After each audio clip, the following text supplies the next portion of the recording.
And on top of it, you know what's crazy? So I was getting on here. You know how sometimes I use my iPad as like an extra monitor for this? Uh-huh. If that's already, I'm sorry, am I boring you already with this story? Yeah, go ahead. Why So are we? Yeah. I was going, damn, dude, that was way too quick of an answer.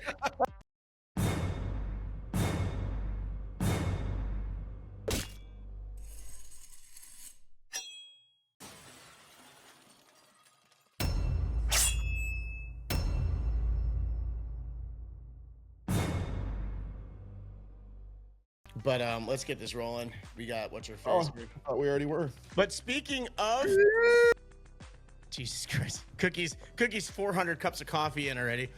I might get another one before we're done here. But speaking, you know what though, is actually does fall into place. Speaking in Nashville, because we're talking about, we made our announcement we're going to be joining the Wish Cup, and the All Angles podcast doing their first remote live. We're going to be doing more lives in the meantime because we got to figure it out. But you know, we're doing that, and it's not a sports day, so we won't dive too much into that. Maybe that's what we'll make Friday's episode kind of all about.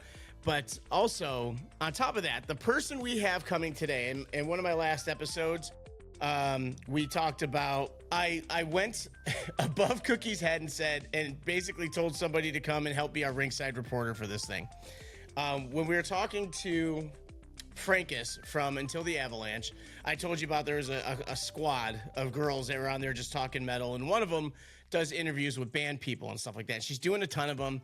She's about to go on family vacation, and when she comes back, she's officially launching her own podcast. And Cookie, I need you to help me be extra annoying with this. The cool thing is, with your journalism backwards, Wow. I mean, you need coffee? I think I do. With your journalism background, she's like, she doesn't have an education in journalism or anything, but her desire to do it is right up your alley. So, like, you're kind of the perfect person to help a lot of this. I would be willing to bet 99.9% of people doing podcasts don't have that background. And frankly, it's probably for the best. I don't know that what I have in my background is really helping me, especially since it's primarily just, you know, I haven't really used it other than that brief time I was an intern with the Cowboys. Other than that, it's just the education. It's not like I've really used, especially in this format. I was a writer. I mean, that's what my main thing was writing.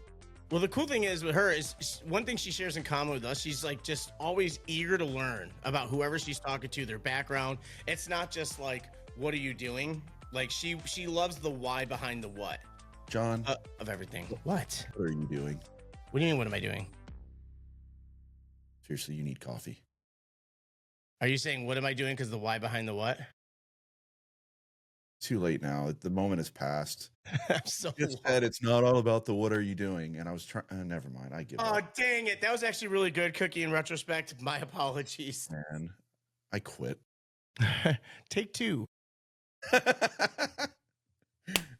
So, but yeah. So Karissa's gonna be joining us in Wish Cup, talking to people. She's all about helping the kids as well. It's a big thing of hers. So we're gonna get her on, and she's been interviewing a ton of people, not used to being interviewed. So she messaged me. That little hiccup I had there was because she was saying the anxiety is about to give her a stroke. So I'm like, we're nothing to be afraid of. Yeah, for real. Absolute morons. Yeah, no. Whenever you enter a room with us, I promise you are the smartest person in the room. 100%. So without further ado, here comes Karissa. What's going on? Hello. Hi. Everybody, this is Karissa. Karissa, we're recording this, so you don't have to worry. Wonderful. Let me turn on. I had some Plot and You playing for the intro, but wonderful. I love that. We had to take it off because we'll get copyright stuff for Well, that sucks. I think I file more disputes than I upload videos when it comes to all the copyright stuff. No. So, Karissa, welcome. This is the All Angles podcast. Karissa told me, I tried to say what you said. And by the way, Karissa, you said felt like you're about to have a stroke. I'm pretty sure I'm stroking out the way I've been talking. I mean, it happens. It happens. Yeah, there's a lot going on right now, and me functioning is not part of that. John, not good with words. Yeah.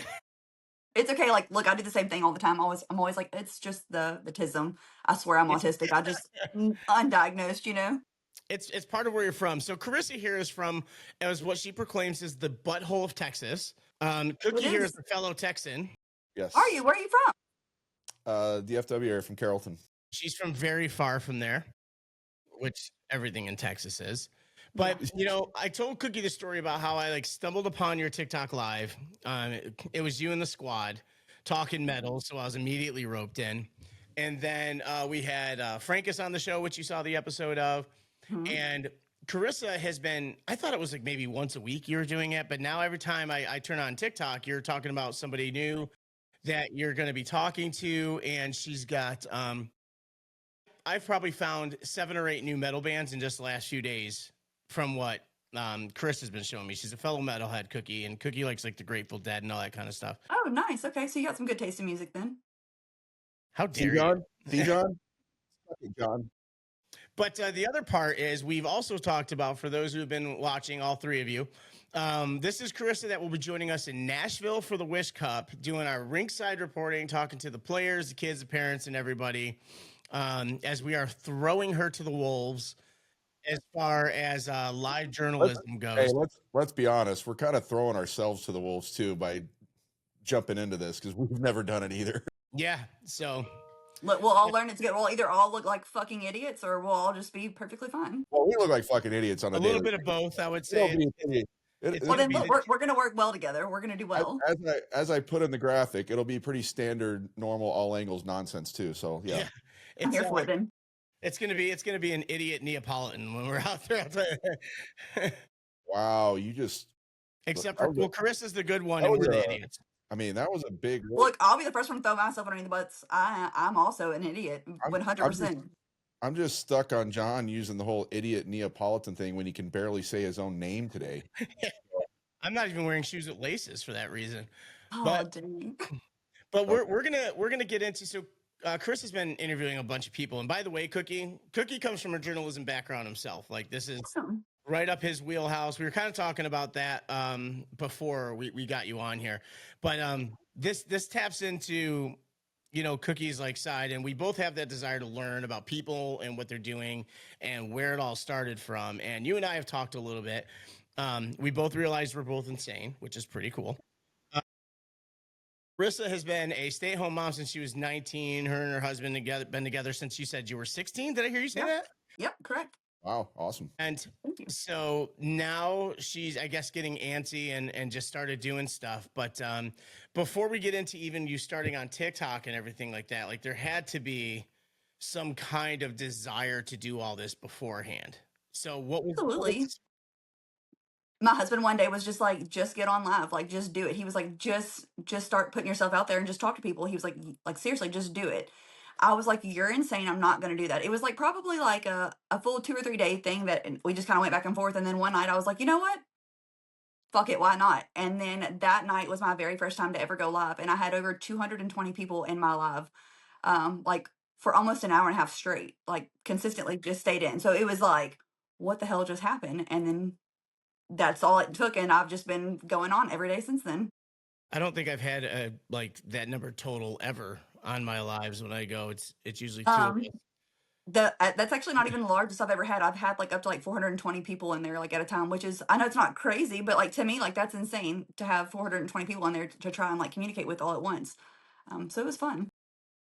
I mean, those are pretty big numbers. Those are like big creator numbers right there. And so like I know you started about, what about even before that? Like were you already hinting to him that you wanted to kind of go live and start talking to bands, or was he just like, hey, you should do this? No, he was just like, hey, you should do this. I'm a yapper is what I like to say. I love music. That's kind of always been our thing. We've gone to concerts at least, once every 2 to 3 months, if not every month, for as long as I can remember. That's just what we've always done. I enjoy lots of music. I feel like I'm easy to talk to. I like to talk to people. And so I honestly never thought that I would be able to just connect and talk to all the different bands that I've been able to. It just kind of happened that way. Like I didn't go out looking for that. It just kind of fell in my lap. Like I hate to say it like that, but it really did. Well, that's, John and I have talked about that even when we started this, the whole key to it. And, even when we did research on how do you start a podcast, how do you do this and that, every single thing we saw and what we kind of told ourselves was, stop thinking about it and just go do it. Just start. Yeah. That's the basic part of it. Start. You'll learn along the way. And that's what we've done as well. Just get started, record the first one. And as we figured out, when you get past those first 3 episodes, you're kind of in it now. Yeah, for And sure. yeah, it's been great. And this is number 34 for us. That's wild. Yeah, I think we started doing this probably about the time you started going. When did you start going live on TikTok with your thing? I think it was around the end of June, beginning of July, give or take a little bit of time. Yeah, about the Right same around time. the same time here, eh, Cookie? Awesome. Yeah, Hell roughly, yeah. yeah, pretty much. So now, were you a scene kid when you were younger? Were you I wasn't allowed to dress like a scene kid, but I was a scene kid at heart. Look, I lived with my grandparents most of the time, and that was a big no-no. Like I had to fit into a very, very strict bubble. I had to, fix my hair certain ways. Couldn't leave the house without makeup on. I had to be in the pretty little pink stuff, not what I wanted to be wearing. just flannel and black clothes and hand tattoos now? And I Yeah, can't yeah. imagine This you wrapped this up. feels like my heart. It's what did I call it the other day? Heavy metal chic is the Yeah, yes, style it's something like that. that works. So now I know a little bit about your childhood and growing up. Are you okay talking about that and You getting can into ask that a little me bit? anything that you want. Like I'm pretty much an open book. I feel like if I talk about it, even if it helps one person, it's worth it. So, That's just that's John, shut up. what did I Whole miss? It's the whole ethos of what we've created unintentionally, and the manifest. Oh God, I don't even want to say it anymore. I'm so Say it, please say it. John. You go ahead. So ever since we started, we've I think I've sent you a couple of my mental health Mondays, Carissa. And my thing has always been, and Cookie's thing has always been, like if our videos can help one person, if even only one person watches it, it's worth it. Like, 'cause if it helps Absolutely. that one person. And I've been doing the mental health stuff now. Cookie and I, by the way, we've known each other for about 15 years now. Like we coached hockey together. We Wonderful. met when I lived in Texas, and we were coaching there. We coached together in New Mexico, and then just we have a whole episode on our coaching careers and how it kicks us in the balls on a regular basis. But the running theme of it is like there was a lot of mental health issues happening, and then just like the growing process and the healing process. And we had a guest in the very beginning and talked a lot about manifesting. And ever since then, the word has come up on its own every time. Every single And doesn't then when even you, matter. It's Doesn't a matter. real thing. The topic could be very bland, just something random, and it'll still appear. yeah, and people learn from their life experiences. It's a huge deal. So when you say if it helps just that one person, like we say that on a regular basis, and Chris, you and I joke that our brains, I'm pretty Yeah. sure we're grown in the same lab, but but yeah. So you said you lived with your grandparents, Yep. and so what Well, put you in the technically, position? so I hate to say that I lived with my grandparents. So like I mean I grew up with my mom. Like my biological mom raised me, but I left as any opportunity that I could leave and like go stay somewhere else. I constantly like I stayed at my grandmother's more than I stayed there. But I mean like I always lived with my mother until whenever I was 16 and I moved out and I've been on my own since then. But up until that point, I had always lived with my mom, just stayed other places more than I could. And what led you to be so eager to leave? Well, that's my mom was a drug addict, a severe drug addict. She started off with pill addiction, and it very quickly turned into, I mean, legitimately shooting drugs into her arms. It's pretty intense. And the other thing you told, and I'm not trying to have you air everything out there, but I think I a told lot you, of I'm an open book. There's nothing like, again, if what I say helps one person, I will absolutely put myself out there. and that's the thing is like when you were telling me some of your story, it's clearly helped kind of I grow you into what you are. And it's Absolutely. extremely impressive. So that's why like I'm asking these questions because a lot of people that have a lot of things going on. And then like you did talk about your dad a little bit. The dark humor in both of us, Cookie, is like she was making a joke about her dad, and I was like, well, it doesn't affect me. Both of my parents are dead. Like, Yeah. um, My we dad we yeeted have himself off a dark bridge, humor, so. and there it is. And Cookie's like, Am I allowed to laugh? Yes, absolutely. Absolutely. but these kind of things when they happen when you're a kid, I mean, they could take you down two different paths. And Cookie doesn't come without adversity. My life doesn't come without adversity. And then it's just what you do with that going down the road on it. I We agree. again talking to Frankus to bring it up again because he's a mutual friend, told us about his liver condition he had. We've had guests on this show that we thought were just here for LOLs, and it turns into like a real thing. And we Absolutely. appreciate people feel like this platform is comfortable for them to talk about it. So I mean, with your youth and your growing up and everything like that, and then obviously you said you met your husband when you were 16.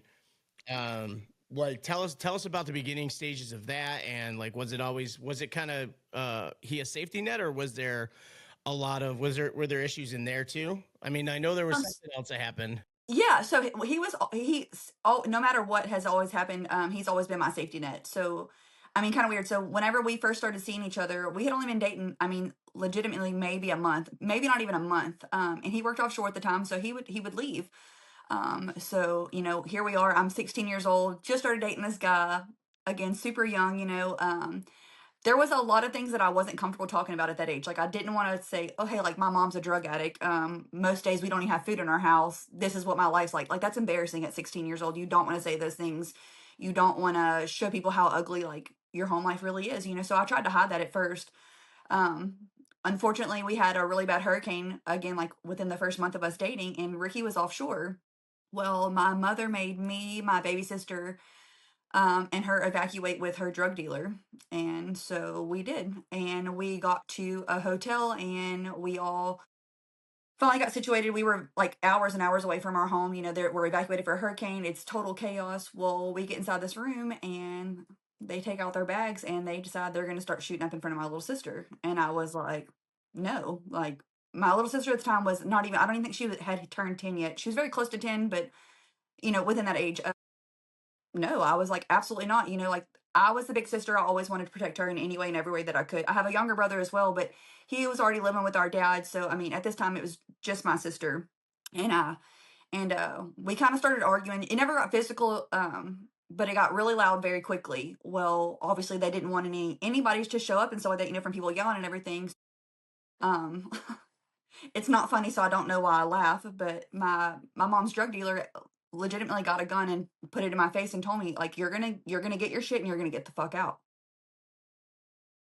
I mean, what do you do when there's a grown woman with a pistol in your face and she's telling you, "Get your shit and get out." Like, you're gonna get your shit and you're gonna get out. And so my mom let her. My mom and her took my things and they threw it outside of the hotel room in the middle of a storm, and that was the last time I lived with my mom. So I called my dad, and this is going to get a little confusing. So I have two dads: my biological dad, which is the one that took his own life, and then my dad that raised me. He adopted me at 2. So that's Jeff and Paul. So Jeff is the one I'm referring to. He's my adopted dad. So I called Jeff and I was like, "Hey, this is what's going on. I have nowhere to go." I'm literally calling him from like a hotel like phone in the front office, and I'm like, "I have nowhere to go. This is what she's doing. She's crazy, et cetera, et cetera. Can you please come get me?" And he's like, "Yeah, but I mean, like, we're in the middle of an evacuation, so it's going to take me hours to get there to you." And when I tell you that, like, I'm not in a good part of town, like, I'm not in a good place. It's freaking storming outside. It's either sit inside here with other drug heads or sit outside in the rain. So I'm kind of like pacing back and forth. My stuff's soaking wet. I wait there for, I think it was about 5 or 6 hours until my dad could finally get to me and he picked me up. And I mean, like I said, like, I never went back. But, and at the same time that's happening, like, I have this new boyfriend I'm having to call and tell him, like, "Hey, like, this is my new phone number because this is what just happened, X, Y, and Z." And I mean, without hesitation, he was like, "Okay." Like as if like I just told him like we went and got picked up Taco Bell from down the street or whatever. He never really like made it a big deal. And I think from that point forward, it was just kind of like, okay, like he didn't freak out. So that was a good thing. Yeah. So he was gonna be on his cruise ship, I mean not cruise ship, his drill ship for a little bit longer. So whenever he got home, he came and got me and we kind of just never parted ways again. I mean, that's just how it stayed. He pops into the live a lot, and he's always in there supporting, saying hi to everybody. Like I Yeah, don't even know what he looks like, but he's awesome. Like he just comes he's in there great. and just talks to everybody, like super supportive thing, which is so important for Absolutely. that kind of thing. Um so obviously it was you two kind of off and running with that, which was great. Your sister stayed with your mom when that happened? Yeah, yeah. So my little sister, the dad that came and got me, that is her biological father. Okay. Um, that's a whole nother story. Like when I tell you that there's chaos in every aspect of my life, like it truly is. Like I do not have a legitimate adult figure that I've ever been able to look up to. They all have just different types of issues, if you know Mhm. what I mean. Yeah, yeah. Um, anyway, so when my dad got there to pick me up, he was just like, "Look, I don't know that he necessarily didn't believe me, but I think he just kind of wanted to ignore what I was saying and be like, "Look, like I'm gonna get you. We're gonna get the fuck out of here, like, and just be done with it."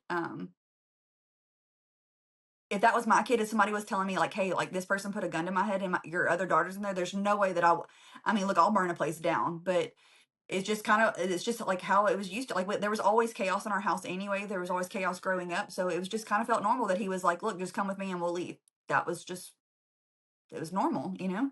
At least you were able to get out of there to something and not just Yeah, in the streets in the middle of the storm. yeah, Throughout, yeah. through all of that, where did you find, for lack of a better term, the calm, and the peace? Because it's a lot of chaos, but were you None. ever able to find any? Never. Never. I live in a constant state of rage, major depression, horrible anxiety, and just try to keep myself as numb as possible. Yeah. And then moving forward, were you able to eventually find that? Obviously, you've got an important relationship with your husband, who's, Yeah, I mean, just from the short time we've been talking, is a rock at this point. absolutely. He's And the Um, yeah, oh, he's amazing. He's amazing. Look, I'll give it to that man every day because I'm a lot to deal with. I mean, all jokes aside, like I'm pretty fucked up in the head, you know, like I struggle severely in a lot of different aspects still. Like, I have horrible, horrible anxiety. I have horrible depression. I'm bipolar. I go from one extreme to the next. I rage all the time. You know, like I'm a lot. And he will. I mean, he'll just take it on the chin and I mean, come back with, I mean, obviously sometimes we disagree and stuff like that or whatever, but he's always consistently been the only person that has been there every day, no matter what. Like we did briefly go through a really rough patch in our marriage, you know, and we didn't live together. We separated and I could still call that man every single day, no matter what, at the drop of a hat, and he would stop what he was doing and come right to me. No questions asked. did you ever, and are you still at this point ever go through therapy to try and figure some of this stuff out, or is it more been kind of self, you know? So I did try the therapy route at first, but I always still felt judged. You know, like when you've gone through some of the things that I've gone through as a child, as an adult, and just for as long as I have, you once you tell somebody something, they always seem to look at you with pity. And that's nothing angers me worse than pity because I don't need your pity. I've done really well for myself and I'm a badass mom and I'm a badass woman, so I don't need your pity. So, you know, like going to somebody and having them, you know, oh, like I'm so sorry. I hate that. No, I don't want that. And I felt like that's what I always got every time I went to a therapist. It was not because you can't relate with me. Like until you've gone through some things that are that crazy, you can't relate. Don't tell me that you understand because you don't. You know, so I finally just had enough of the whole therapy thing and went my own way. And, you know, I journal every single day. I constantly try and find something that makes me feel good. I love to go run. I love to listen to music that's screaming in my ears as hard and as loud and as angry as possible. And that's what works for me. Talking about Yeah, it. that was going to be the next part. Like, what is that self therapy, if you will, since the traditional routes don't work, and I Yeah. don't mean traditional. Running. If nothing else is going on, if nothing else is helping, no matter what it is, if I can put on my headphones and go for either a walk or a run with the angriest music, that right there will cure any bad mood that I'm having or any bad moment or anything. The fact that running makes you feel better shows that you're a psychotic in the first place. Yeah. Oh yeah. However, you know what, Cookie? Cookie can agree with me with this. Like, if I were to run from here to my doorway 10 minutes away, I'll be out of breath, but I could be on the ice all day long and it's just a different kind of thing and I'll be fine. Absolutely. Absolutely. That's kind of thing. So, did you ever delve into anything as a way? You said you were numb from it. You made yourself numb all the time. Like, did you ever step into something that helped you feel I did. numb? Like, I what were did. you doing So, specifically? like I said, so my mom was a drug addict. My way to hang out with my mother and to do anything with her was to hang out with my mom. And so from an early age of like 12 years old, I didn't take them all the time, but my mom would give me pills. I would go to different places with her. I was 13 years old the very first time I ever snorted cocaine. She's actually the one that put it out there for me. And she's like, this is what you do. 13 years old. And I have a 13-year-old right now. Like my son just turned 13 on the 22nd. And I cannot even for the life of me fathom him even knowing what that looks like, much less partaking in something that insane with my 13-year-old son. You know, so yeah, so I did that. I drank a lot, a whole lot. Like from the ages of seriously probably 13 to about 19, I could outdrink most men. I would get to the point that I would be so blackout that I would puke. I wouldn't know where I was. I would just be like, hope I don't die tonight, you know, and go with it and just continue to drink. But I do have something that I want to touch on, and just because I want to make sure that it's out there. Earlier, we were talking about, you know, things that like I've done, et cetera, et cetera. So whenever you asked about the things I did to hang out with my mom, I want to make sure that it is very clear and very out there that I guess from seeing it and attempting to do things like that or trying different things whenever I was younger, I would never even touch anything now. And I feel like that's so important to know, because even though I was around it nonstop and I did try different things whenever I was at a very young age, I don't do anything now. Like I can't even tell you the last time I had a sip of alcohol. It's just not because I think that there's anything horribly wrong with drinking alcohol. I just don't want that for myself. And that just comes back to, like, I hope everybody can see, like, no matter what you're going through, you really don't have to turn to the things that numb you. Like, it really is better to just face it head on and let it hurt, let it piss you off, let yourself cry, let yourself mourn whatever you have to do, and like just move through it. Sure. You know what? And I think it's just because I'm so used to seeing you on here. I never, like, I know you don't do that now. And so I just didn't even think about it. But that's a very important thing Yeah, to say in absolutely. regards to all of that. So, Look, I had two babies. I had two C-sections at that. My son, I labored for 22 and a half hours with, up an emergency C-section, and I still did both of those completely unmedicated. Even after two C-sections, I wouldn't even take pain medication because I don't fucking want it and I don't need it. And I didn't ever want to be that statistic that where I start taking something and just absolutely rely on it. So no. Yeah, I mean, I would say, and I will kind of go back to something John and I talked about in early episodes where I was introduced to, prior to us even starting doing podcasts, to that amazing high Ren video from Ren. And it's pain is a reminder that we are human and Mhm. it's okay to face that. And he, his little, after the video at the end there, when he gives his little kind of speech, he talks about that. It's reminding ourselves we are human and it's okay 100%. to feel pain, okay to be sad, okay to understand. You No, need to feel it to process it. If you yeah, don't feel it and you just bury it, your body will eventually get rid of it. Whether it's in a sickness or it's in your mental health, your body's going to get rid of it or show itself one way or the other. and it's like we yeah, that's talked a about great with way of saying Frank. that. Yeah, it's like we talked about the Frankus, and we brought it up here.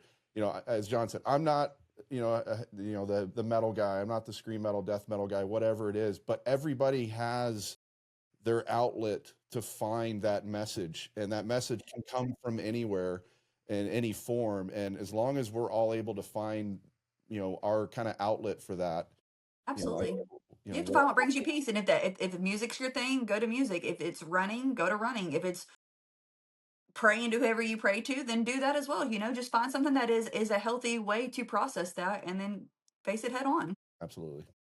It's hard not to do So, that when, like, your mom is the one paving the way. oh You know yeah, what I for mean? Like, sure. the For ones sure. that, like, I can't relate on that side of things, but like that was how I saw anger. I thought anger was okay because that's how my mom always was. And so, like, growing up, it took a while for me to realize, like, oh, getting the shit beat out of me every day isn't Yeah. good. Like, Yeah. they just No. made it up. It's like, oh, we're an Italian family. That's how it is, and stuff like that. So, like, it's a scary thing when the people that you're supposed to look to protect you are the ones doing the bad examples. Like, did you have any kind of like health conditions or anything like that? I mean, just anxiety. I mean, like I'm a puker. I puke every single day, but I think that's just from nerves. But as far as No, I like mean from like the drugs and alcohol and stuff like that. I mean, at an early age, did you have anything like crazy Physical. happen or? no, I mean, yes, but this has been like years down the road. Like at 30, I had my first heart attack. But I was born with like a heart murmur. I have two heart murmurs. So I think that was just, stress. My biological father had just committed suicide. I was in a really dark place. I was drinking a shit ton of energy drinks every day. I was dry scooping pre-workout every day, running like 8 to 10 miles. Like, I mean, I was doing some insane shit to my body. I was not taking care of myself and You were just was keeping your pushing heart at myself. 100 miles a minute every time. So you had, wait, hold on. Did you say your first heart attack at 30? Yeah, so I had two of them. Like, I mean, like they were like within like 2 days. I had two heart attacks in like 2 days. Holy shit. Yeah, yeah. It was crazy. Like I'd never in my life thought that would ever happen. Until it finally happened. Like, so But yeah, Cookie, I knew some of these things, which is like kind of why I'm like leading the questions here. But I'm still not into all of that. That is, and honestly though, it helps speak volumes to where you are now and what you're dealing with everything. thank you. And you know, I'm sure I could speak on behalf of Cookie as well. I was like unbelievably proud of you for pulling out of that and being to where you are now. I'm sorry you had to meet us, but that's, you know, there's downs to every up. Well, it's like No. John kind of brought it up earlier, and you know, we've again, all three of us have, in some form or fashion, have dealt with things. Mine, not maybe fully to the level you have, but definitely some substance abuse and things like that in my family, and addiction and things like that I've dealt with. And as I've told John, at some point I will tell that story, but I feel like I need to talk to some other family members to make sure they're okay with me telling that story first. But yeah, I think the one thing that I can already see is, as John alluded to earlier, there are essentially two ways to take these kind of things. One, down the very negative route and you join in and things don't end up well. The other is to make it a positive and be willing to speak about it, and, you know, make your life, for lack of a better term, better because of the lessons learned along the way. And it definitely seems like that's the route you've taken, and it's going to only benefit not only yourself, your marriage, but obviously your child. That Yeah. you've taken these lessons and, you know, created a positive out of them for sure. Absolutely. And I think, like, I told John this the other day or whatever, I don't care how bad a situation is, no matter how horrible something happens or what it entails, you can always find some good in it, whether it be to show you what you don't want to be, whether it show you what not to do. I mean, you can find good in anything, even the bad things, and that's just what I chose to do. We have more addicts, whether it be alcohol or drugs, in my family than we don't. My mom's brother overdosed whenever I was a small kid. He passed away. My biological father was a drug addict and an alcoholic, was in and out of prison his entire life. My mom's a drug addict. I mean, like, my aunt's an alcoholic, like my grandmother's an alcoholic. I mean, everybody in my family legitimately struggles with some type of an addiction. And I just you, got lucky and just kept with Dr. Pepper, you know? John, boy, don't I know. Yes. Look, I mean, I got mine all day. I'll just keep drinking my coffee because I never left after John texted me about Dr. Pepper's last night. And knowing you're Cookie, it's Dr. Pepper. knowing you're a fellow Texan, even though, as John knows, I don't admit to that very often, but you know, I don't really want a Dr. Pepper unless it's a Dublin Dr. Pepper. So there's nothing better than, I love Dr. Pepper, Get but out. Just get out. I love Dr. Pepper, but if I can get my hands on some Dublin Dr. Pepper with sugar, I'm going to be the happiest guy on the planet. Hey, I mean, everybody's got their own thing. Not everybody can be right. It's okay. My grandparents, anytime I'd visit them, they always had, you know, the glass bottles of Dublin Dr. Pepper, and it was just the greatest thing ever. Absolutely. It's funny. I've always loved Dr. Pepper, but I never realized my nostalgia connection to it. So like when I used to go visit my dad when I was a kid, my very first job, this is just outside Seattle, Washington. He started in LA and moved to Seattle, and I would visit him in the summer times up until the years where he passed. So my very first job I ever had is my job was to tune snow skis and like fix rollerblades and stuff. I was like 14, 15, like off the books. Definitely should have been working, but my dad just wanted me to have a job. But for lunch every day, I would go to Burger King and get like the chicken sandwich and a Dr. Pepper.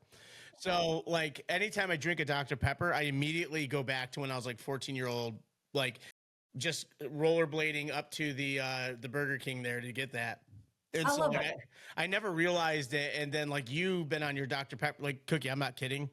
Like the fact that she's not sponsored by Dr. Pepper. Oh, And I'm pretty sure she has no blood. It's just Dr. saying, Pepper in the vein. It is my favorite soft drink. I just don't drink a lot of soft drinks unless I'm mixing Cokes with whiskey at this point. So Yeah. I mean, I understand. but if I'm getting something just when I'm at work or whatever, it's gonna be a Dr. Pepper. It is delicious, and it will bring out the violence in Karissa. Dr. Pepper, if you're I listening, mean, look, if I wake up and I don't have one in my house, or if I go to that, nothing will piss me off first when I go to, because I like mine room temperature. I don't want it in the fridge. I don't want ice. I just want to go grab it. But if I go to reach for one and there's none, instant rage. Everybody's gonna hear me bitch. Everybody knows mom doesn't have a Dr. Pepper, and I want to know who took the last fucking one. It's like the Hulk, except she turns like whatever the color of the label of the Dr. Pepper is. But yeah, it's pretty fun. In all fairness, I texted Cookie when I was on my way home from the game last night about it, so it was pretty late. But yeah, so that was a great segue to the Dr. Pepper there, because it's been sitting here, and I'm like, I need a moment to put this in here. But so when and now I want to get into the music thing, because that's how I found you, and everybody, and it's cool because like Cookie's obviously not like the metalhead, you know what I mean? But like he's definitely grown a huge appreciation for it. Sure. He watches like we'll talk a lot about the charismatic voice, and she'll do her things with Will Ramos. By the way, And she just did her 2 millionth subscriber live stream yesterday. Oh, it's As we're insane, recording this, dude. cool. as That's we're recording this wild. on Sunday, Saturday, this past Saturday, she did her 2 millionth. We're trying to hit 1,000. Yeah, That's exactly. fucking wild. Hey, you'll get there. You'll get there. Just keep on keeping on. But yeah, she's unreal, and like she's like a do you know who she is, Karissa? Do you know the charismatic voice? I don't. She does Elizabeth reaction videos. Zarhoff. I don't know how to say her last name. Yeah, I don't know. She's an opera singer. Yeah. Oh, okay. And like I don't know, I don't know if she's world famous, but she's like world class opera singer. Yeah. She's performed literally all over the world with some of the biggest names. Fantastic. Yeah. I initially saw her 'cause she was reacting to videos from Spirit Box and Ginger, and like talking about like how like she wanted to learn the science of how people are doing those screams, especially where Courtney and Tatiana will go from singing to screaming back and forth, and she's Absolutely. wondering how it didn't just shred their voice to pieces. And then she's built a really good friendship with Will Ramos, That's amazing. which is awesome. And you know, Lorna Shore's often talked about, and Yes. Chris's favorite band is The Plot and You. They've been killer forever, but they went famous on TikTok with the hook from Forgotten. Mhm. And then everybody who doesn't even know metal suddenly knew The Plot and You. And the best part is you say those lyrics, they'll say the lyrics back to you, but they have no idea. Yeah. Oh yeah. I literally Who said 'em? it always like kind of cracks me up when I see people like saying those lyrics, whatever, when I'm like, you like, okay. Yeah, and but you know, this is a huge outlet for Carissa now and we'll get into you talking to bands and stuff, but when did it sink in that music was healing and like basically a place to bring peace? And I laugh all the time. People are like, do you just listen to metal to get charged up? I'm like, if I'm raging out, like metal will chill me out. Like Absolutely. we Even talked a lot about the lyrics and the connection to that and stuff like that. So percent. Even when I was a kid, like I would say, like my mom she started using whenever I was 11 years old. That's when she really got addicted to drugs. And so from, then on out or whatever, I stayed in my room if I was home a lot. Like I just went in there, shut the door, and I always had a computer in my room. So I would just pull up lyrics and I would want to read every single lyric. I would want to know exactly what was said. I would want to know how it made me feel. I would want to have the music on full blast. And then I would go and go and go until I found something that resonated with how I felt. And then I would just play that song over and over and over again. And that's just always like how I kind of like tuned everything else out I truly just dove into music and it just made me feel good. So, what other than The Plot and You, which I mean, you probably need another 2 hours just to talk about your love for them. Like, what are some of your other favorites that you're listening to? Not the local bands. We're gonna get into the local stuff. Yeah.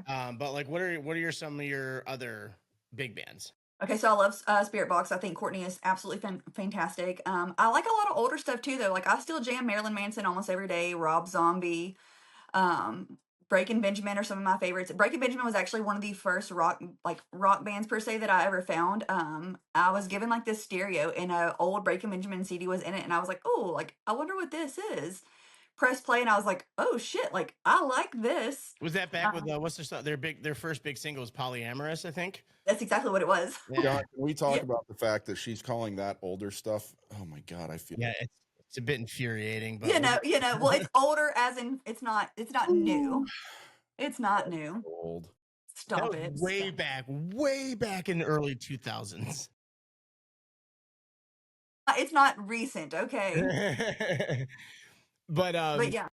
and so and you know what, I'm super eager to hear about this. I've actually never even really asked you this, because the moment I saw like your live, it was just like you're doing you call it your tea time with everybody on there, and which everybody was extremely appreciative that we hyped you guys up so much when we were talking to Frankus, which is how I found out who Frankus was. There's so many, I call them local. They're local to their area, but with the beauty of like TikTok and stuff like that, like everybody is worldwide now, really. But like, so how did you find them? Like your husband's like, hey, go live. So clearly you weren't like, I'm going to go live and interview people. It wasn't like you set on this journalistic journey. So you just started going live. How'd you link up with everybody? So I was just going live or whatever, and I was just, I mean, I'll say it a million times, I like to yap, and I was just on there yapping. I tell everybody my favorite thing is if you come into my lives, I just want to make everybody feel heard, seen, and valued. You know, like if you can take the time to drop in and say hello, or even just come in and double tap the screen or whatever, like I want to make sure that you know that I appreciate you and I see you. And so it just kind of got bigger and bigger with people coming in and be like, "Oh my gosh, like it's such a cool vibe." I would play, rock music, and then people started like requesting music. So I was like, "Okay," like so we started doing that. Well, the next thing you know, like smaller bands were coming in, and then they would start requesting their music. Well, of course, like I want to hear new music, so I would play it. And then one day, Frankus came in and he was like, "Hey, I'm Frankus with until the avalanche. Can you throw on my music?" And I was like, "Absolutely." Threw it on there, whatever, and I was immediately sold. So I was like, "Oh shit, like this is good, good." So we would kind of like interact back and forth like through the chat, but never anything like outside of that. Well, I have a follower that's been seriously on my lives every single day from day one. His name's Keen. Love him to death. Well, he kind of made a joke one day, or he was just kind of playing around, but he was like, Carissa, he was like, all these bands are coming in your lives anyways. I don't know why you don't just interview them. You're asking them all these questions in the chat. And I was like, nobody would let me do that. Like, I just thought that was kind of wild. And then I had a guy reach out and he was like, "You can interview me." He was like, "Interview me, let me be the first one." And his name's Kevin, Poet the Band. So I was like, "Okay." And then legit, I did it that day and I had my inbox full within 24 hours. I had 7 or 8 bands message me and be like, "Please message me, help us promote our music." And so I was like, "What the fuck just happened?" And I did it, and like next thing you know, it was just like I have a constant full inbox of different bands reaching out to me. I reach out to different ones every single day, and this just turned into like this whole thing. Well, it's funny you say that because John and I did one of our early episodes was about both of our, because I used to be a professional photographer as well, and I shot live bands in the DFW area. When I met Cookie, I had no thoughts of being a He was, photographer. yeah, John was not a photographer. I was. So it's weird that I no longer do it, but he still does. I mean, I've got some of my images on the wall behind me here, but Oh, I love that. it's we talked about in our photography episode way back. I say way back. It's literally been a couple months See how about. you're doing it. I know now I'm doing it. About in particular the local music scene and how like if anybody wanted to be a photographer shooting bands, go shoot these local bands. They are Yeah, so unbelievably appreciative that someone's there to support them, to help them use their images to help promote their bands, because they're not getting the absolutely. big stuff the large bands are getting. They And will they're be working their asses off. working so hard, and they'll be so appreciative for anybody that's showing them that kind of love. Not just their fans that are going to see them, that's great, but to Yeah, help promote them with you doing an interview on TikTok, or a photographer going in and shooting them and say, "Here, use my images, it'll help you." It's they're so appreciative of that. So I can totally understand where you're coming from when you've all of a sudden got all these bands. yeah, Please help us, because they Yeah. want to need it. Well, yeah, it's awesome because like bands, there's a lot of musicians out there that I've discovered so many through TikTok, which is kind of funny in itself. Because yeah. I'll admit I was the first one to shit talk TikTok. I was so bad on it, but like in COVID when it really started to catch fire, everyone's doing the dances and stuff, and I'm like, I hope your car rolls away. Like I was vicious about it because everyone was just doing the Yeah. dances and dumb stuff. I And was then kind of on the same page as you. yeah, and then I started to realize that like there's a whole different side of TikTok that people weren't really utilizing yet. So that's when I started diving into my mental health videos. Cookie's one of the few people I'm friends with that actually knows me from when I was a musician. But speaking of and this was even my post band, it was like I would just go do my acoustic shows in Dallas. We That's would a go get drunk and whole play other music. story. Yeah. Our other friend Jeremy was he was the entertaining one. He has nothing to do with music. But speaking of the photographers, a girl that used to shoot my old band that like we used to play like Hard Rock Live in Orlando and some cool shows down there. She used to take pictures all the time. Like we still communicate. Oh, that's And amazing. I still have photos she took back in the day. And it was like I always make the joke, it's like this is me when I was cool. That was the only time I was cool. Hockey and then music, and then as soon as I stopped doing both of those, that was it. That was all she wrote. But Mhm. and like Cookie says, it's hugely appreciated for the promotion. So you'll find artists and bands on TikTok now, and it's all it is just them sitting there with their music on, which is cool because you got to promote your songs and you got to have some kind of video. And like I find myself often being almost judgmental because like I work in photo and video, so I'm like, why is that all you're doing? And then it clicks like that's not what they do. They make Yeah, music. yeah, Yeah. And so the interviewing and the photos and stuff, it gives them another way to market themselves. So the value in what you're doing, you'll never give yourself the credit, as we know. But the value in what you're doing to these guys, it's great because it's their first touch. Like if these bands pop off, like Until the Avalanche absolutely should be one of these bands everybody knows about. Yeah, because they're insanely talented. I love those guys. I mean, what they're doing is incredible. And Frankus, I hope you're watching this. Frankus on our show told us how he's a self-proclaimed nerd. So last night when I was doing some editing, he was playing video games on TikTok, and Love it. and he's just sitting there. But like, and Frankus is a super genuine guy because he was all asking about like my side of things, and he started doing that to us at the end of our. He's a hockey nerd too, which was surprising. Frankus is one of the most intelligent people. Like he knows everything about so many different things. Like he just, and if he doesn't know, he's gonna figure it out. And I love that. I mean, my husband's like that. So anybody that has that quality, I'm like, okay, like you're fucking cool. I love it. Like I love somebody that like if you don't know the answer, hey, I'll figure it out, or we'll do something. Yep, and his wife Sarah is part of the Tea Time thing, and She is. they're awesome. And for me and Cookie, it was funny because they're based out of El Paso, and we used to coach against El Paso, and we have our own El Paso stories too. Yeah. So who's so far your favorite person you've interviewed when you've done these? Like I've seen a couple of them already, and a lot of them been super cool. So I've got so I have more than one favorite, but I have a reason why. This is, by the way, putting you on the spot. So I'm just letting it know that you're about to say who the favorite is, and everyone else. Well, I don't care. I don't care. Everyone else is going to be pissed. No, it's a cool. So honest, and I'm not just saying this because it's Frankus. Frankus really is one of my favorite people that I've ever interviewed. One, because like I really did build a friendship with him and his wife, and like I mean, him and Ricky text back and forth almost every day. Like they legitimately became our friends, you know. So like that will forever be like one of my favorites. And just the fact that he trusted me so early on to help him promote his music the way that he did, I can't ever hold a candle to him with anything, you know. So Frankus is always gonna be my number one. But in the same sense, I know you met Jordan or saw Jordan on my live, Jordan from 9 Lives. I fangirl over her so much. I don't know what it is. I think she's insanely talented. I love talking to her. Anytime I get to talk to her, it just flows so easily, and it's just a good time. So I mean, she would be my second. Their new video is amazing. Isn't it fantastic? So good. They're based out of New York. I think she said during Queens or something like that. Yes, and I believe. Their stuff. That's one of the bands that I've discovered because of you. Yeah. And like she's like, it's funny because like with bands, like I follow a ton of famous bands. None of them follow me back. But like I went and followed her page and she followed back. Now she liked my like photos from my game last night. Yep. She's engaging. It's cool to be like that and to have that. But yeah, their new video, what's their new song called? I can't remember the name. What have I become? Yeah, really professionally done. Like super amazing.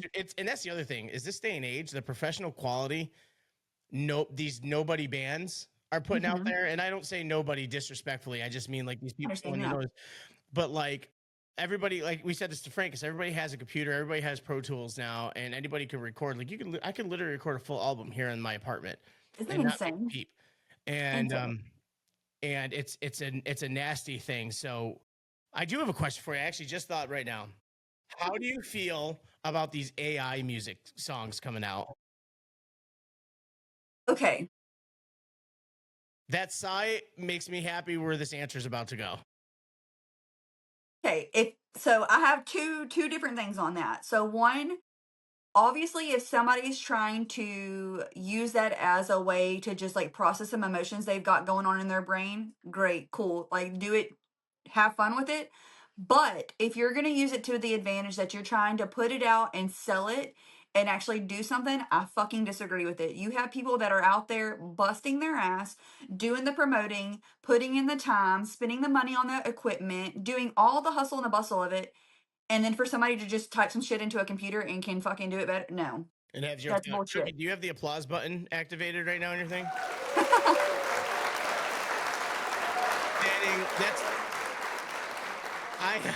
I never even thought about it from the side of processing your own thing. And that's very typical you as to how can it help me?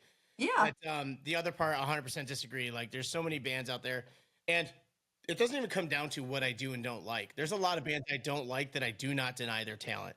Absolutely. There's a lot of bands that I used to love back in the day and I can't stand them anymore. It's nothing of disrespect to them. Like, I'm not the biggest fan of like Korn or Slipknot, but I'll be damned if they're not like legends. Yeah, they're fucking amazing. You know what I mean? And actually, I did get to see Korn at Woodstock 99, and it was insane. Okay. Hell yeah. And so, but like, it's just, they're not something I'll ever put on to listen to for me. That's crazy. I listen to them almost every single day. That's like our daughter's favorite band. We took her to their concert last year. Speaking of, which is your favorite kid? Oh, that's fucked up. Look, that's fucked up. I don't have it. Look, I tell my kids I'm not their friend. I'm their mother. I love them. I don't have a favorite. And I want to piggyback on the AI thing because I would 100% agree. You know, as someone whose background was in journalism, especially on the writing side of it, I was trained as a newspaper writer and I worked for websites writing. These days, even the school I work for now, and like I'm not already in their shit list at the moment, anyways, I might as well say it. You know, the hockey team now they've converted everything now with the athletic department to we just have to send them a few things and they have some AI generated news story that produced. I'll go back and I even told the guy who runs it now because that was my job. That's one of the jobs I lost because of this AI platform. Yeah, like right there, like it takes so many fucking jobs. Take my job. But the guy that runs it now, he's a good dude. I think he understands. I even told him, I said, look, I'll input this stuff, but once it's put out and I can go back and edit it, I'm deleting the entire thing and writing my own. And he just started laughing. He goes, yeah, I don't blame you. Because it's awful. It's just awful. It's bullshit. It's not only awful in the fact that it's taking people jobs, the product is terrible. Yeah. Just terrible. So the only AI thing I've ever liked is I'll go on ChatGPT and I'll tell it to make up a stupid story about somebody, and it's usually pretty hilarious with how off the wall it is. But it's not for anything serious. It's not for anything real. It's like I'm just here to have fun and the thing. But the actual articles are terrible. And you know, working in pro sports, and I do photograph a lot of concerts. The people that write about these things, like I'll still read online versions of like Metal Hammer and Kerrang and stuff like that. And I've actually done some photo jobs for them. So it's like they do still reach out to humans, but you know, it's the AI thing. I'm not afraid of it. I'm kind of disgusted. Yeah, I feel like I'm on the same page as you. Like it's just sad to see so many things get taken away and people lose their jobs over something because it's supposed to be like an easy way out is the way I look at it. I mean, it really is. It's just kind of fucking lazy. Yeah. Some of the stuff I do, like it can help me in my job. Yeah. That's fine. Cookie knows, like with photo editing, like you used to have to be a master at Photoshop to photo edit. Now there's a lot of like AI buttons you can kind of click that'll help you along with that.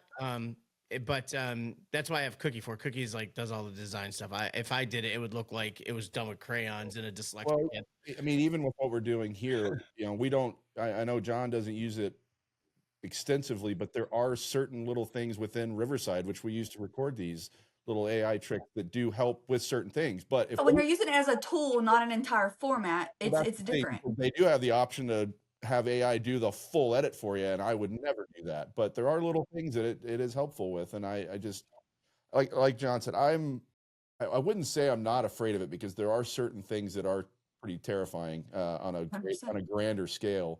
But at the same time, you know, there's enough, I would hope, you know, humans involved to understand when it's reaching a point that could get scary. It won't. Yeah, it's I hope it's the you're rise right. of the machines, man. Terminator warned us about this years ago. Terminator, by the way, filmed in Texas. Just throwing that. Was it really? I did not know that. Oh no, that was RoboCop. You loser. Yeah, RoboCop was filmed in Valley Ranch or in Irving, you know, over at Las No Colinas. kidding. In Las I did Colinas. not know that. I Interesting. had no idea. We were just talking about Irving the other day as well for the cricket episode. Yes, we were. That's too funny. There it is again, Cookie. It's still it's the pin drops of it. But so Karissa, who do you got on rotation right now, other than the band you're interviewing and stuff like that, other than Nine Lives? Which, by the way, a quick side thing of Nine Lives is very briefly, I launched my own online music publication when I was working out in New York City, and it was called Nine Music Magazine. It was NYNE, just like that, for New York and New England. NYNE, New York, New England. That's freaking cool. I cover that whole area. So when I saw the name, I was like, no freaking way. So I thought that was kind of funny. But other than some of these bands you're already interviewing and talking to, other than the Plot in You, because we all know, who else we got on heavy rotation right now? So I'm always jamming out Dayseeker. Their new album just dropped and it's insane. Like, love it so much. Amazing. If you haven't listened to it, please make sure you go check that out. I listen to a lot of Bad Omens. Like I said, Rob Zombie, Marilyn Manson stays on rotation. Corn. I like older rock too. I love Leonard Skinner. That was one of my biological dad's like absolute favorite bands. So I love to just I feel like he's with me whenever I listen to it. So sometimes I just need a little bit of that comfort and I'll go to that. I But started yeah. laughing when you said older music at first because I was waiting for you to say something from like the turn of the century, and I was gonna be like, "We're all about to witness Cookie cry." No, yeah. No. No. I grew up with like Motley Crue, Rat, Poison, Quiet Mhm. Riot, all that good stuff. So yeah. Through all the hair metal bands, Motley Crue was definitely the heaviest out of them. They were wild children. No, for the hair metal, I said for hair metal. Who's them? They were definitely. I'm not even sure I would qualify them as hair metal because, but yeah, I mean, They were lumped in with all that crap though. So like Rat and Quiet Riot were, in my opinion, pretty. I can't imagine. Like, I know bands do it now. I just can't imagine being like, listen, I need to look as much like a girl as possible to show everybody how tough I am. Yeah. I mean, different time. You can't tell me that D. Snyder ain't tough as nails, man. That guy terrifies me. D. Snyder tough as nails, and no one looked more feminine when he was all decked out for Twisted Sister than D. Snyder. There's a band now, and I if I'm got the band name wrong, I'll correct it in the edit here. But they're the Summer Aloud tour. The very first band that played, I believe, was Dark Divine. Their lead singer is maybe 5'4". Cookie, don't even make a comment. I'm not. I'm 5'8". But the singer's maybe 5'4", but like very much Vince Neil style hair, and was like wearing like a see-through with like rhinestone things on it. But they were all screamed super heavy, awesome live. And yeah, I love that. I love seeing that, like the theatrics of it. Like what you wear, the makeup, the costumes. Like that's one of my favorite things about a show. Like Manson, whenever he comes on stage, he's constantly changing, and he always wears some of the coolest outfits, and I love that. He's male Madonna. We talked about this. Yeah, we did. Male Madonna. I love the fun clothing and like just the wild outfits, and it's neat. Yep, the whole band of Dark Divine had the makeup and everything going on. I'll put some pictures in the post here, but it was pretty awesome. What's the plan moving forward? Is it to keep doing this on TikTok, or do you want to expand to other kind of media outlets? Yeah, Karissa, what's the plan? So whenever I'm actually leaving today for California, so I'm gonna be gone for a little over a week. But whenever I get back, I will have my own podcast. I'm gonna launch that, and we'll just see where it goes. I'm not going to set a limit for myself. I guess we'll just see how far it goes, and I'm just gonna enjoy the ride. Perfect. What's the podcast gonna be called? Misfortune and Mayhem. Such a great name, especially now that I know even more about your history, and Cookie just learned about your history. God damn, is that on point? Awesome. Thank you. Yeah, I was kind of like playing around with names one day or whatever, and we were just kind of like in the car, and I was saying different words and just talking about different things or whatever, and I said it, and as soon as I said it, I looked at Ricky and I was like, that one. That's mine. That one. I've already sent her the "You Want to Start a Podcast" video. Oh, yeah. I made for her. It doesn't get, or not for her. Sorry, for the channel, and it's like, it's definitely not the video that I expected to catch steam, but it's always one I can go back. It's like, hey, you want to do it? Here you go. It's got the equipment, the whole nine in it. And I already told Cookie, just like I tell you, that we are determined to annoy you until you do it, because seeing the lives. Totally fine. I know as soon as we're done recording this in about an hour, you're gonna return the favor live in front of people on TikTok. But like, it's one of these things where just when you're talking to these people, Cookie would greatly appreciate. I've shared it out to him a couple times. Her ability, her ability to like her follow-up questions when she's talking to people. Like they'll say something, and the way she follows up a question, like to the point where it'll catch me, and I'll be like, "Oh, damn! Like that was an outstanding." I can't remember what it was the other day I sent you, Karissa, that you did. It was a good one. I was like, "Damn!" It's just kind of one of those natural abilities, and a thing I think you share that helps people appreciate is that you just really have a desire to learn about these people and these bands that you're talking to. You know what helps with that, John? That you suck at actually listening to somebody. Do you listen to listen, or you listen to reply? A little of both, but You have to listen to be able to have a follow-up. Otherwise, you just sound like you're just reading off a list of questions. I'm sorry, what were your guys' names again? Yeah, sure. Yeah. Dickheads. Love it. But yeah, I mean, first of all, Carissa, the rest of your story there wasn't prepared for all that. It happens. But I We rarely appreciate, are, as we found yeah, out. Yeah. I mean, and I appreciate you sharing that with us. And like you said, I hope people that watch this say, oh damn, it hasn't been that easy, and it's not just for me, because they get on live and you're there smiling every day, chugging down. Oh, by the way, Cookie, she was interviewing this band called Pyro, Ohio, and they thought it would be hilarious to chug a 2 liter of Dr. Pepper in this 1 hour interview that they did. We Oh, did. easy. You say Easy. that that's easy. You say it's easy. Okay, well then you come on my live and let's do it, because let me tell you what, we both got off that thing and fucking puked our guts up for about an Oh, hour. I could crush a 2 liter of Dr. Pepper over. Yeah. Ooh, Hell ooh. no. By the way, Pyro, Ohio is still such an awesome name. That's a It's really good it's band name. dope, right? Because he's Yeah, from it's West really Virginia, cool. right? Yeah, he's not even in Ohio. What? Yeah, but Pyro, Ohio, outstanding name. Yesterday, was it yesterday? She interviewed Scaredy Cat. Oh no, 2 days ago. Yeah, that was 2 days ago. Yeah, I think that was on Friday. Yeah, today's Sunday. Which is like kind of Midwestern emo sound, He's and super like emo. Yeah. super, and like he's solo project and everything, and he's just like, no matter what you say to him, it was him that you were interviewing where you had some really good questions. Oh, that's right. She asked the greatest question, Cookie, and I have to brag on it. She started playing his song in the background. He's like, I wrote this song when I was 16, and he's, how old is he now? I can't He's even much tell. older than that. I think he's like in his 40s right now, I believe. Oh, no Okay. shit. Okay.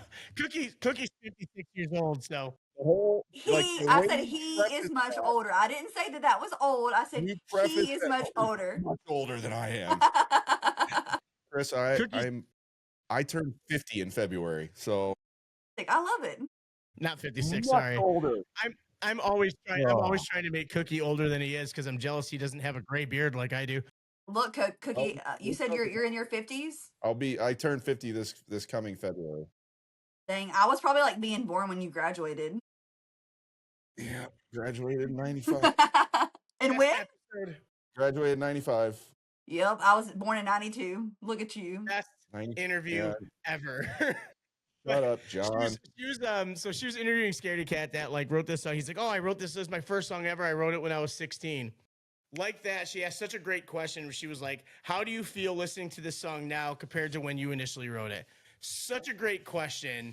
And I think I don't think a lot of people really realize it's a very undervalued question to a lot of It's an people. important question for sure. Yeah. Oh, it was so good. I was like, damn. So like, as soon as she got off her live, it was late, and I'm like, hey, you need to do this fucking podcast. I'm sick of waiting. Like, it wasn't that aggressive, but it's gonna be Yes, great. it And was. then, It was that aggressive. so Cookie, Yeah, I'm sure it was. I have no doubt. no regrets. So Cookie, I think we have one further assignment now that we're going to be going into this, considering Carissa is going to be joining us in Nashville for the Wish Cup. We already know I can't speak, so don't even make a weird face, you asshole. Chris is going to be joining us. So I think the next step to do in the process is she's going to have to come up and help us co-host some podcasts. One last question before we wrap it up here, and it brings me back to when I talked about how you describe where you live as the butthole of Texas. So being in the butthole of Texas, which I think I just have more fun saying that than anything, It but just sounds funny. being down there, like, how great has it been to be able to utilize? Because like Instagram's been a while, there's always been Facebook, but nothing really connects people with different parts of the world like TikTok. And nobody's more pissed off at TikTok than me. We talked about this. Cookie knows, like, I'm always in trouble on there and I'm not even in trouble for the things I should be in trouble for. I'm in Mhm. trouble for the dumb stuff. It's like Absolutely. it's That's like in hockey terms, it's a makeup call. Mhm. So, Yeah. but how great has TikTok been with really just like connecting you with the world? Not even just like your group of friends that you met on there, which I think you said just happened over the summer, right? Yeah, I reached out to each one of those girls individually. Whenever they would come into my lives, I just kind of felt them out, and when it felt right, it felt right. And then it was just kind of like one day I was talking, I was like, you know what?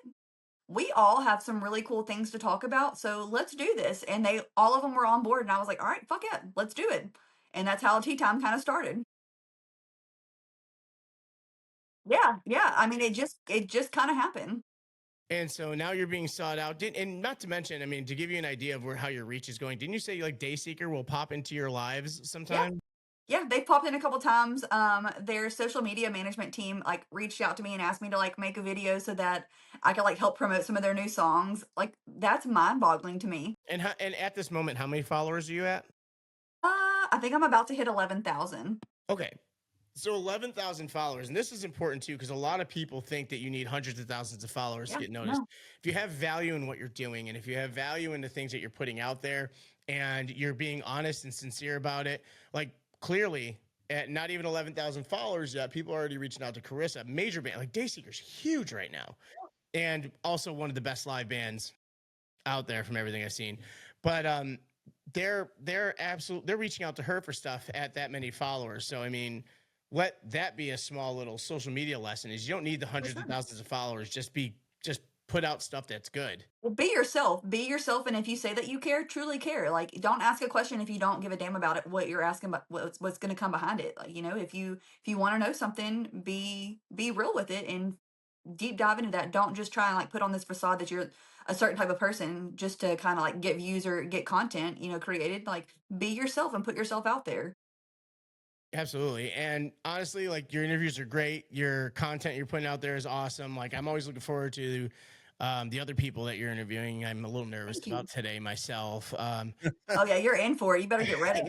I'm going to need another Dr. Pepper to load up for this one. But it's an awesome thing what you're doing. I appreciate that you're getting these bands out there. Like you're introducing me to a lot of different people. I know you like a lot of different kind of music, so I even look forward to seeing some people that are outside the typical genre. Do you have a typical time of day that you usually do these, or are these just kind of like in your availability? So it's yes and no. My kids are both in school, so I'll typically do it during the day, like whenever they're at school, or late at night after I've already got my kids to bed. My family time's always going to come before anything. So if I have like a game, I don't miss football games. I don't miss scrimmages. I'm on the PTO. I help, feed the football kids. I do all that and I'm never going to miss any of that. So if it can't, if something like that's going to come up first, then obviously I'm going to do that. But I typically try to go on every day, between like 9 and 12 in the morning. And then anytime at nighttime after about 9 o'clock at night, I'm usually on. And we'll put up Chris's link for her TikTok on here so you can go check it out. Eventually, Carissa will have the podcast out by hell or high water. Yeah. Oh yeah. It's going to happen. And it's going to be awesome. Like, honestly, that's why I'm annoying you about it. It's going to be great. It's going to be fun having you co-host with us. And then Nashville is going to be a blast. I'm really excited. Yeah. She keeps telling me she's super nervous and might throw up cookies. Yeah.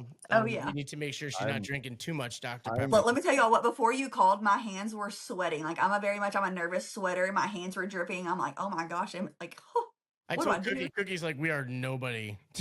It's not even like, even if you're massive, like have a massive following, or you have a one person that follows you on any type of social media, I've never been in the seat to be asked questions. So to have somebody ask me questions about some of my deepest, darkest things, like I make a lot of really horrible jokes. Like that's how I deal with my stuff. But to to truly put myself out there and kind of be like, hey, like this is really what it is, because there is a lot of ugly. I mean, I come from a drug addicted mother, an adoptive father that doesn't love me anymore and doesn't want me. My dad didn't want me. He took his own life. So I mean, like all the people that were supposed to sign up and be there for me for the rest of my life, that were supposed to love me unconditionally, those were my first bullies and my first people to turn their backs on me.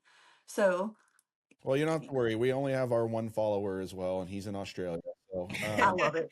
Yeah, I love it. You're about to be huge in Australia, Chris. Yeah, huge in Australia. And apparently, after Friday, you'll be big in where else were we, John? Well, I don't know where all the copyright hits were. What countries? India is where that video is blocked.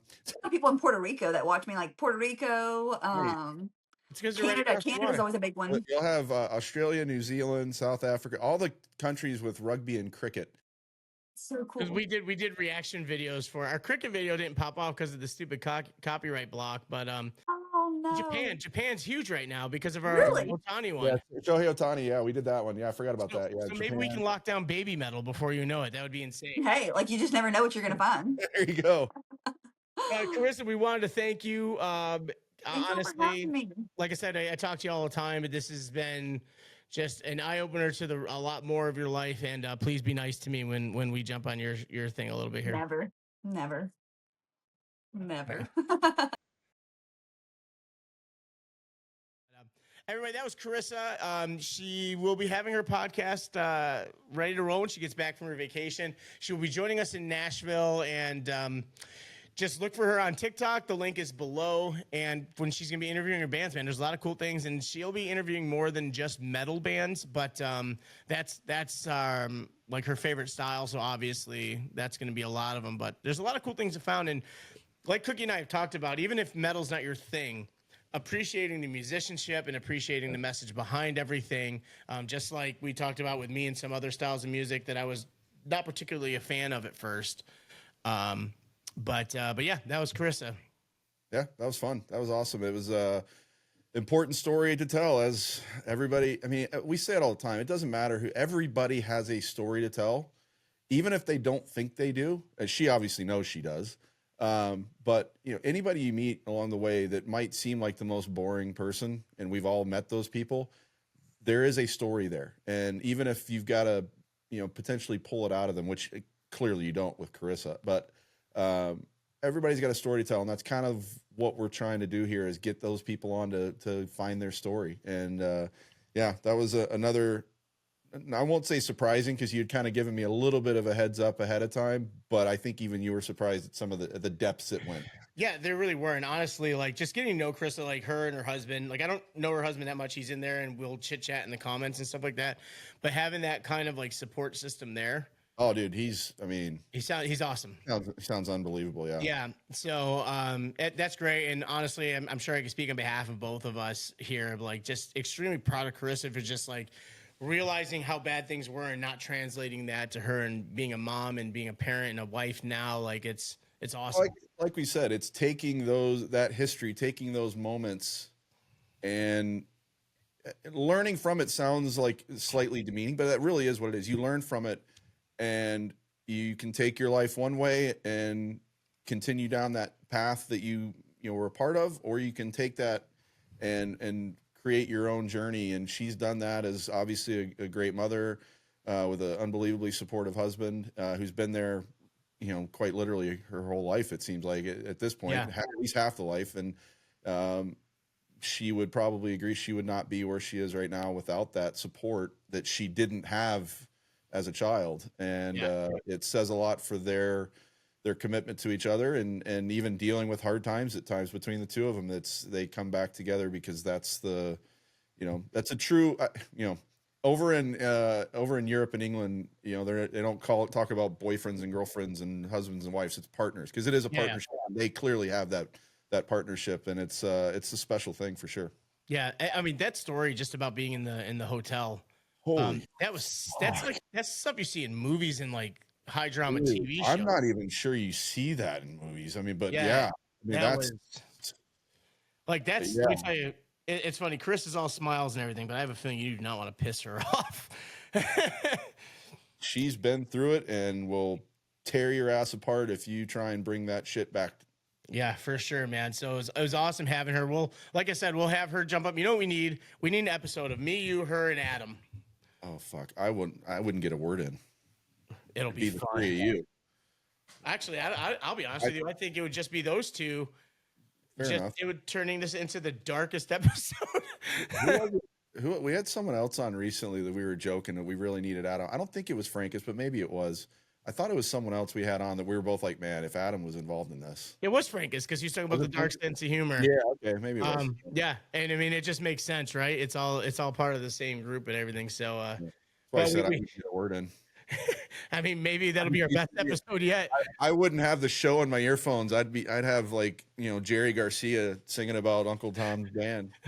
But maybe that'll be our best episode yet. That'll be the actual podcast that gets 30,000 views.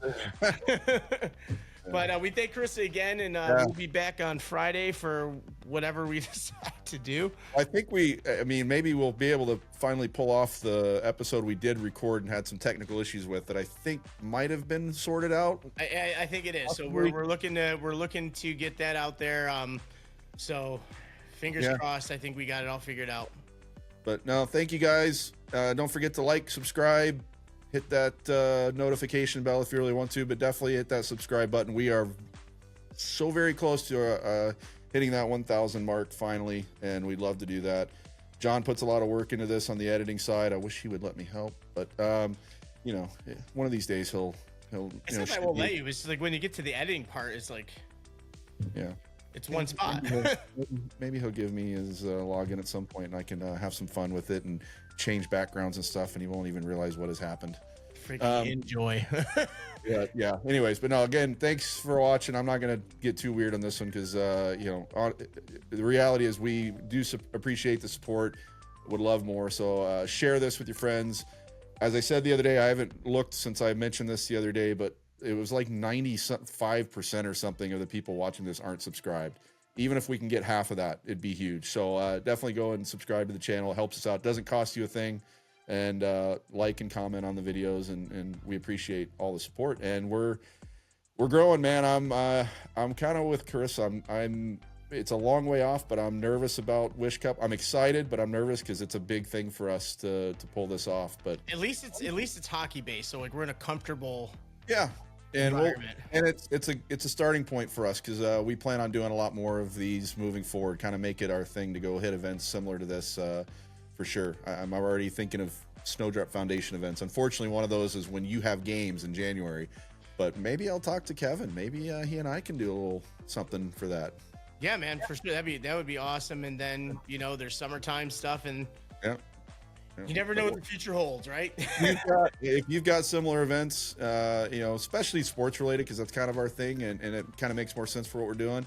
Reach out to us if you've got a foundation doing amazing stuff. We want to be a part of it and help support it and take the show on the road some more. We're gonna start setting up at death metal shows. Great.